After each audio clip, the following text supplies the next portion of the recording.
The sky over Earth was calm, but every human heart burned with silent fire. Across the galaxy, humans worked together like never before. Engineers, soldiers, farmers, doctors, hackers, everyone was part of something greater now. This was not just war. This was survival.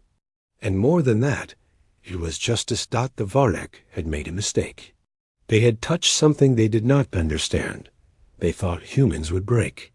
But instead, they lit a fire. And now, the fire was coming for them. In orbit above Titan, the UEF flagship Dauntless Flame stood ready. It was not the biggest ship in the galaxy, but it was fast, smart, and deadly. Inside the ship, General Kang Duhayan stood before his crew. His eyes were tired but sharp. "They attacked our homes," he said. "They hunted our children. They tried to break our spirit. They failed. Now we finish this." Beside him stood Captain Im-Hae-1, the stealth pilot who had used the neural jammer in the Zeta Reach. Now she led a special team of operatives. Their goal was simple: cut the head off the snake. The plan was bold, almost crazy. Varnak's main command ship, the Dark Spine, was moving through the Corvallis system. It was heavily protected by a psychic defense grid and hundreds of warships. But human scientists had found a weak spot in the psychic network.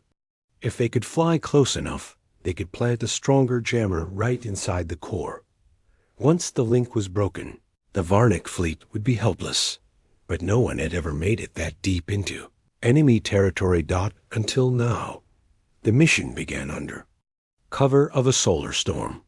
The human fleet attacked the Varnak front lines, not to win, but to distract. Explosions filled the void. Frigates danced between blasts like fireflies. Pilots screamed across comms. The Dauntless Flame held the center, its guns burning like suns. Meanwhile, Captain Hai-1's team flew in silence aboard the Silent Gale, a small black stealth frigate designed for one thing: getting in and getting out. Inside the Silent Gale, there were only 6 people. Hai-1, her co-pilot June, a genius hacker named Sun Woo, a combat engineer called Ji-tae, a sniper named Gae-young, and a medic named Yoon-ji. They were calm. They had trained for this. But they all knew they might not come back. "We go in quiet," Hai-1 whispered, "and we end this." The ship moved like a ghost, past enemy lines, past sensor nets, past burning wreckage, until the Dark Spine filled their view. It was massive, shaped like a claw reaching through space. It pulsed with strange light. Every second they stayed near, it was a risk. They boarded through an old maintenance tunnel. Inside, the ship was cold and alive. The walls moved slightly, like breathing. Strange biomechanical guards walked the halls, tall and armored. But Hai-1's team was fast, silent, deadly. Ji-tae placed charges. Sun Woo hacked doors. Gae-young watched their backs. They reached the psychic core in 30 minutes. Looked like a heart made of crystal, floating in a chamber full of wires and nerves. The Varnak connected their minds through it. It was the brain of the beast. Sun Woo worked fast.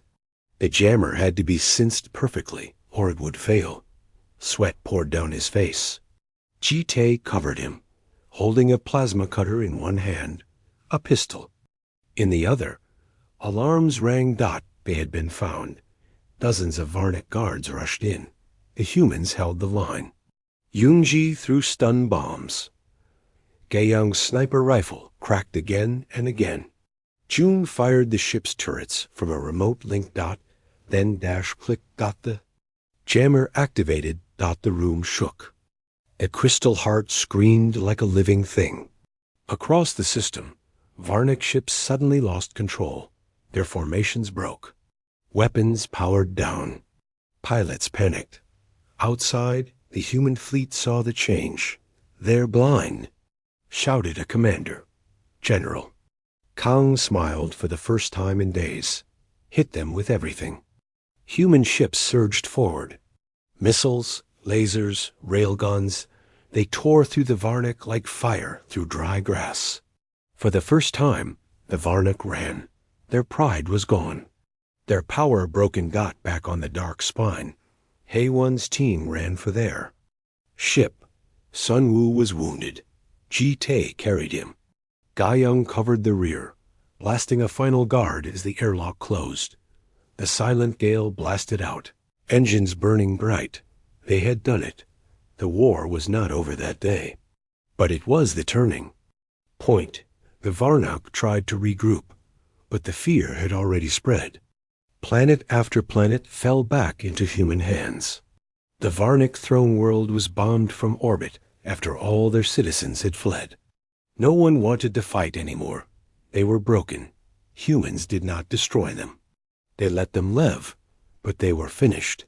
Back on Earth, the people cheered. Bells rang in every colony. The names of the heroes were carved into memory. Captain M. Hei-1, General Kang Du-Hyen, and every soldier who fought, every builder, every thinker, every soul who said no when others feared to speak.